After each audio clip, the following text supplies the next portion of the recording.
shot and his head was crushed with a stone, and all this happened in Maharashtra's Nanded. At his funeral in Gurgaon, he applied the sindoor on her forehead and has promised to reside in his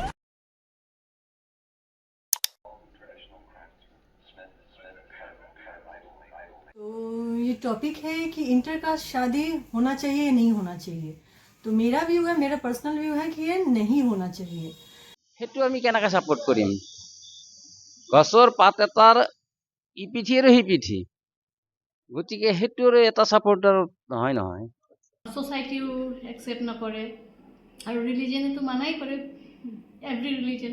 ये intercaste शादी को हमारे समाज में जो हमारा मतलब जो हिंदू समाज है, जो हमारा इंडियन कल्चर है, जो हमारा जो पहले का हमारा वो है, उसमें इतना एक्सेप्ट नहीं करते हैं।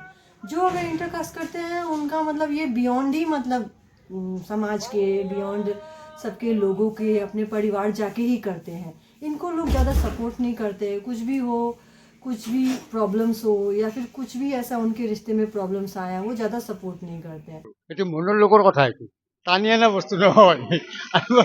অল অভাৰ ইণ্ডিয়া ইয়াতে ডিফাৰেণ্ট ৰিলিজনৰ আছে, বেলেগ বেলেগ কাষ্টৰ মানুহ আছে।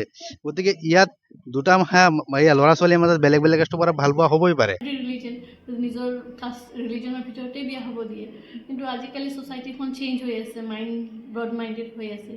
যদি ল'ৰা আৰু ছোৱালীয়ে একচেপ্ট কৰিব পাৰে, মানে কিছুমান প্ৰব্লেম আহে সেইখিনি যদি ফেচ কৰিব পাৰে, আৰু পেৰেণ্টছৰ ছাপোৰ্ট লাগিব। এখন মেৰেজ যদি ছাকচেছফুল হ'ব লাগে, parents should support boys and girls, otherwise it will create lot of problem.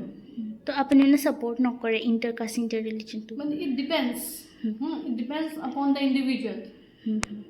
এটা গাঁৱৰ পৰিৱেশত ইট উইল বি হৰিবল, মানে অনাৰ কিলিঙো হৈ যায় in the name of this. কিন্তু আমাৰ চিটিত অ'কে, আমাৰ ফেমিলিটো আছে কিছুমান ইণ্টাৰকাষ্ট। মোৰ ননন দুজনী বিয়া হৈছে, মোৰ বৰমা আছিলে হিন্দু, খ্ৰীষ্টিয়ান, চলি আছোঁ আমি। তুমি সেইটো ৰিলিজনে একো এফেক্ট নকৰে ন? ইফ দে কেন এডজাষ্ট, এইটো ইণ্ডিভিজুৱেলৰ ওপৰত। আৰু কেতিয়াবা এনেকুৱা হয় ছেইম ৰিলিজন ছেইম কাষ্টৰ হৈও you can't adjust with each other, সেইটোৱে আৰু। দুয়োটা ল'ৰা ছোৱালী হাই ফেমিলিৰ পৰা বিলং কৰে, তেতিয়াহ'লেতো ন' প্ৰব্লেম। কিন্তু যদি মিডল কাষ্টৰ পৰা বিলং কৰে, যে ইকনমিকেলি সিহঁতৰ পেৰেণ্টছ ইমানেই নহয়, তেতিয়াহ'লে দুয়োটা চাইডেই দুয়োটা পাৰ্টিয়েই কি কৰে, ছোৱালীৰ ফালৰ পৰা ছোৱালীক প্ৰেছাৰ দিয়ে, ল'ৰাৰ ফালৰ পৰা ল'ৰাক প্ৰেছাৰ দিয়ে। প্ৰেছাৰ দিয়াৰ কাৰণে সিহঁতে আল্টিমেটলি সিহঁতৰ যিটো গ'ল, এচিভমেণ্ট যিটো বিচাৰে, সেইটো সিহঁতে নাপায়। সিহঁতে আল্টিমেটলি সিহঁতে গ'লত উপনীত হ'ব নোৱাৰে ডিউ টু ফেমিলি প্रेशर।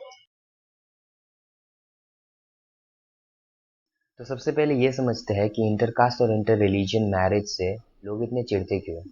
असल में ये सब धर्म के रूल्स, परंपरा और कल्चर की वजह से होता है, जो हमेशा से चलते आ रहा है। ये बिलीव्स लोगों के लिए ये मानना मुश्किल बना देता है कि प्यार धर्म और जाति के सीमाओं के बाहर भी हो सकता है। अब सोचो, क्या रूल्स और ट्रेडिशंस इतने ज़रूरी हैं कि हम किसी को सिर्फ इस वजह से शादी करने नहीं देते क्योंकि उनका धर्म अलग है? क्या धर्म का मतलब ये है या हम कुछ गलत समझ रहे हैं? धर्म का असल मतलब तो ये है कि हम इंसानियत, दया और सबको इंसान की तरह देखें, ना कि उनको सिर्फ एक हिंदू, मुस्लिम या क्रिश्चियन का टैग दें। असल में अगर हम सच में धार्मिक हैं तो सबसे पहले हम सबको इंसान ही समझेंगे। बट कभी कभी हम कठिन धार्मिक रिवाजों को इतना सीरियसली ले लेते हैं कि इंसानियत ही भूल जाते हैं। ये जब हम धर्म को हद से ज़्यादा पहले में रखने लगते हैं, तब हम लोगों को उनका जात और धर्म की बेसिस में देखने लगते हैं। जैसे क्रिसमस के दिन बजरंग दल वाले जाके चर्च के बाहर नारा लगा रहे थे और स्कूल्स में जाके डेकोरेशन से सब तोड़ रहे थे। जैसे अभी बांग्लादेश में हो रहा है, धर्म के नाम पर लोगों को मारा जा रहा है। इसका मतलब ये है कि धर्म को इतना भी ऊपर नहीं रखना चाहिए कि इंसानियत पीछे छूट जाए। धर्म अच्छा है, लेकिन उसका एक लिमिट है, लिमिट में रखना चाहिए, क्योंकि तभी हम सबसे पहले इंसान को इंसान समझेंगे।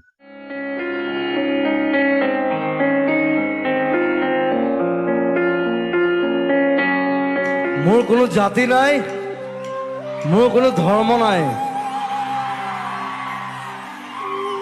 মোৰ কোনো ভগৱান নাই, মই মুক্ত।